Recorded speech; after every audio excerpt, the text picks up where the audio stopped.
नमस्कार। स्वागत है आप सबका राजनीति के इस अखाड़े में। मेरा नाम है अजय सीतिया। मित्रों, कांग्रेस अपने सबसे मुश्किल दौर से गुजर रही है। उसे झटके पर झटके लग रहे हैं। आज हम तीन मुद्दों पर बात करेंगे। पहला चुनाव आयोग, दूसरा सुप्रीम कोर्ट और तीसरा कांग्रेस की अंदरूनी हालत। चुनाव आयोग की बात पहले करते हैं।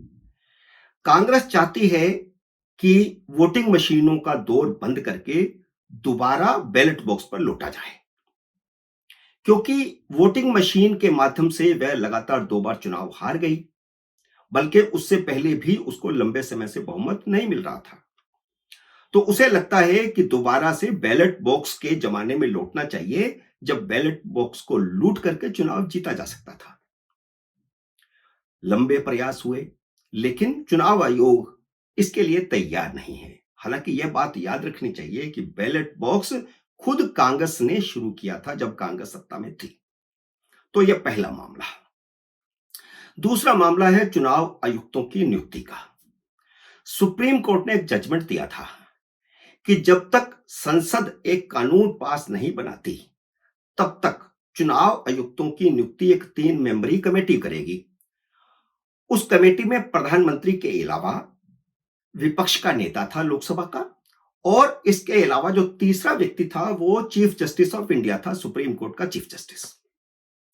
सरकार ने सुप्रीम कोर्ट के आदेश के मुताबिक ही संसद से कानून पास करवा दिया, और उस कानून में प्रधानमंत्री को रखा गया है, लोकसभा में विपक्ष के नेता को रखा गया है, और साथ में एक मंत्री को रखा गया है। सुप्रीम कोर्ट के चीफ जस्टिस को उसमें से हटा दिया गया, क्योंकि सुप्रीम कोर्ट का चीफ जस्टिस इस जो प्रक्रिया है, इस प्रक्रिया में हिस्सा नहीं ले सकता। सरकार का यह मत है। अब कांग्रेस सुप्रीम कोर्ट में गई और कहा कि जैसा आपने कहा था वैसा कानून नहीं बना है, इसलिए इस पर रोक लगाई जाए। हालांकि प्रधानमंत्री ने उससे पहले ही कमेटी की मीटिंग बुला करके 2 चुनाव आयुक्तों की नियुक्ति कर दी। उस मीटिंग में कांग्रेस की तरफ से, यानी लोकसभा में विपक्ष के नेता अधीर रंजन चौधरी भी थे। उन्होंने अपने ऐतराज जाहिर किए, लेकिन बहुमत के आधार पर फैसला हुआ। 2 नए चुनाव आयुक्त हो गए, उन्होंने चार्ज भी ले लिया। अब कांग्रेस ने सुप्रीम कोर्ट में चुनौती दी, लेकिन सुप्रीम कोर्ट ने उस पर स्टे देने से इनकार कर दिया, क्योंकि अगर सुप्रीम कोर्ट संसद के बनाए हर कानून को अस्वीकार करती रहेगी, रद्द करती रहेगी, तो फिर संसद की भूमिका ही क्या रह जाएगी लोकतंत्र में। तो इसलिए वहां पर भी उनको राहत नहीं मिली। तो अब हताश कांग्रेस इस पर भी प्रेस कॉन्फ्रेंस कर रही है। इसे कह रही है कि यह लोकतंत्र के लिए खतरा पैदा हो गया है। 60 साल तक कांग्रेस सत्ता में थी, उन्होंने चुनाव आयुक्तों की नियुक्ति के लिए कोई कानून नहीं बनाया। खुद प्रधानमंत्री चुनाव आयुक्त का फैसला करते थे और नियुक्त करते थे। कभी विपक्ष ने इस तरह ऐतराज नहीं किया, लेकिन अब उनको ऐतराज ये है कि संसद ने कानून बना करके प्रधानमंत्री को या सरकार को यह अधिकार क्यों दे दिया। हालांकि एक कमेटी बनी है, पहले भी सरकार विचार विमर्श करती थी, लेकिन अब यह फॉर्मल कमेटी बन गई, तो उसे भी चुनौती दी गई है। तो यह भी कांग्रेस को मंजूर नहीं है। अब मल्लिकार्जुन खड़गे कांग्रेस के नेता की बजाय प्रवक्ता बन गए। आए दिन आकर के कांग्रेस के दफ्तर में प्रेस कॉन्फ्रेंस करते हैं। उनका कोई काम संगठन की दृष्टि से दिखाई ही नहीं देता, क्योंकि यह सारी जिम्मेदारी तो गांधी परिवार की है। और हताशा इतनी है कि मल्लिकार्जुन खड़गे ने जब सुप्रीम कोर्ट के फैसले पर प्रेस कॉन्फ्रेंस बुलाई, तो उसमें भी सोनिया गांधी को आना पड़ा, जो चुनाव लड़ने को तैयार नहीं है। बीमार होने के कारण और उम्र के कारण उनको प्रेस कॉन्फ्रेंस में आना पड़ता है। कांग्रेस की समस्या सिर्फ चुनाव आयोग नहीं है, खुद कांग्रेस के सांसद भी समस्या है। हम हर चुनाव में देखते आए हैं कि टिकट न मिलने पर सांसद दल बदल करके दूसरे दल से टिकट लेने की कोशिश करते हैं और ले लेते हैं। एक बार किसी पार्टी के सांसद होते हैं, दूसरी बार किसी और पार्टी के सांसद बन जाते हैं, या जिन्हें टिकट मिलने की उम्मीद नहीं होती वे पहले ही दूसरा घर ढूंढ लेते हैं। पर यह पहली बार हो रहा है कि कांग्रेस के मौजूदा सांसद टिकट लेने से इनकार कर रहे हैं।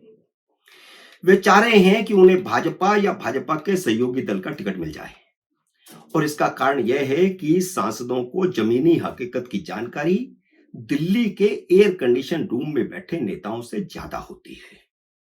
एयर कंडीशन रूम में बैठे जब मैं नेताओं की बात करता हूं, तो कांग्रेस की जहां तक बात है तो मैं गांधी परिवार की बात करता हूं, क्योंकि टिकटों के फैसले वही करते हैं।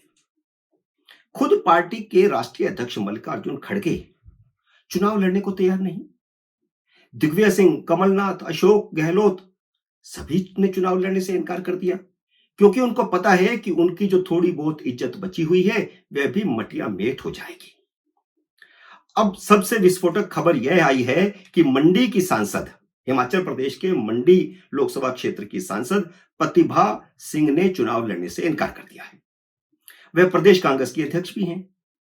चमचों से घिरे गांधी परिवार के तीनों सदस्यों ने जिस तरह मनमानी से सुखविंदर सिंह सुक्खू को मुख्यमंत्री बनवाया, उससे गांधी परिवार के खिलाफ एक बगावत तो पहले ही हो चुकी है, जिसमें 6 विधायकों ने गांधी परिवार के चहेते अभिषेक मनु सिंघवी को राज्यसभा चुनाव में हरवा दिया था। उसके बाद भी गांधी परिवार अपनी मनमानी को जारी रखते हुए सुक्खू को सीएम बनाए हुए है। उसके बाद दूसरी बगावत की पटकथा प्रदेश कांग्रेस अध्यक्ष ने लिख दी है। उन्होंने सिर्फ चुनाव लड़ने से इनकार नहीं किया, बल्कि यह भी कहा है कि कांग्रेस हिमाचल प्रदेश में एक भी सीट जीतने की स्थिति में नहीं है। हालांकि पिछली बार भी 4 सीटें कांग्रेस हारी थी, लेकिन मंडी के उपचुनाव में प्रतिभा सिंह खुद चुनाव जीती थी। और यह अटकल कई दिनों से लग रही थी कि हिमाचल प्रदेश कांग्रेस में दूसरी बगावत होने वाली है। भाजपा ने इसीलिए मंडी और कांगड़ा सीटों के उम्मीदवार घोषित नहीं किए हैं। प्रदेश कांग्रेस की अध्यक्ष प्रतिभा सिंह मंडी से भाजपा की उम्मीदवार भी हो सकती है। यह अपने आप में एक बड़ी खबर है, एक बड़ा आकलन है और यह बड़ा धमाका होगा। उससे पहले सुक्खू सरकार गिर सकती है, क्योंकि 6 विधायकों की सदस्यता खत्म होने के बाद सुक्खू सलवार तलवार की धार पर बैठी है। 68 का सदन है और स्पीकर के समेत अब कांग्रेस के पास सिर्फ 34 विधायक बचे हैं, यानी 33 विधायक सरकार में बैठे हैं और 34 विधायक विपक्ष में बैठे हैं। कम से कम 7 और विधायक प्रतिभा सिंह और विक्रमादित्य सिंह के खास वफादार हैं। पर यह बात सिर्फ प्रतिभा सिंह की नहीं है। पंजाब से आनंदपुर सीट के कांग्रेस सांसद मनीष तिवारी की भाजपा से बातचीत चल रही है। वह भाजपा की टिकट पर अनंतपुर साहब की जगह पर लुधियाना से चुनाव लड़ने के इच्छुक हैं। अब डिपेंड करेगा कि भाजपा का अगर अकाली दल से गठबंधन होता है, जिसकी बहुत ज्यादा उम्मीद है, तो उस गठबंधन में भाजपा को लुधियाना सीट मिलती है या नहीं मिलती। भाजपा 7 सीटें मांग रही है और अकाली दल 3 या 4 ही देने को तैयार है। लेकिन यह बातचीत की एक अलग खबर है, उसके बारे में अभी बातचीत चल रही है, तो किस नतीजे पर पहुंचती है अभी नहीं कहा जा सकता। यह भी हो सकता है कि वह भी प्रतिभा सिंह की तरह, यानी मैं मनीष तिवारी की बात कर रहा हूं, वह भी प्रतिभा सिंह की तरह चुनाव लड़ने से ही इनकार कर दें। वह पहले भी एक बार चुनाव मैदान से भाग चुके हैं। पंजाब के ही एक कांग्रेस विधायक राजकुमार चब्बेवाल को कांग्रेस ने लोकसभा की टिकट की ऑफर की थी, लेकिन वह आम आदमी पार्टी में शामिल होकर उस पार्टी से चुनाव लड़ेंगे। महाराष्ट्र में तो आप सबको पता ही है कि अशोक चौहान, बाबा सिद्दीकी, मिलिंद देवड़ा टिकटों के बंटवारे से पहले ही कांग्रेस छोड़ गए थे, क्योंकि वे कांग्रेस की टिकट पर चुनाव लड़ना नहीं चाहते। अब सुनील दत्त की बेटी भी कांग्रेस छोड़कर शिवसेना की टिकट पर चुनाव लड़ने वाली हैं। यह है आज की धमाकेदार खबर। सुनील दत्त के निधन के बाद वह कांग्रेस की सांसद रह चुकी हैं। कर्नाटक, जहां कांग्रेस ने कुछ महीने पहले ही चुनाव जीता है, वहां के 6 कैबिनेट मंत्रियों ने कांग्रेस की टिकट ठुकरा दी है। 7 बार के सांसद रहे मुनियप्पा ने खुद चुनाव लड़ने से इनकार करके अपने दामाद का नाम आगे कर दिया है। इसी तरह मध्य प्रदेश के कांग्रेसी राज्यसभा सांसद विवेक तनखा ने एक तरफा ऐलान कर दिया है कि वह लोकसभा चुनाव नहीं लड़ेंगे। कांग्रेस को जबलपुर से कोई उम्मीदवार नहीं मिल रहा।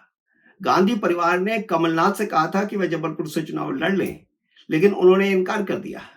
वह तो भाजपा में आने को तैयार बैठे थे, लेकिन दिल्ली के सिख विरोधी दंगों में उनकी भूमिका के चलते भाजपा ने ही उन्हें लेने से इनकार कर दिया था। मित्रों, उम्मीद है मेरा ये विश्लेषण आपको पसंद आया होगा। मेरे इस वीडियो को लाइक और शेयर कीजिए। अगर आपने मेरे यूट्यूब चैनल को अब तक सब्सक्राइब नहीं किया, तो कृपया सब्सक्राइब करके अपना आशीर्वाद दीजिए। जल्द ही मिलते हैं अगले वीडियो में किसी अन्य विषय के साथ। तब तक नमस्कार।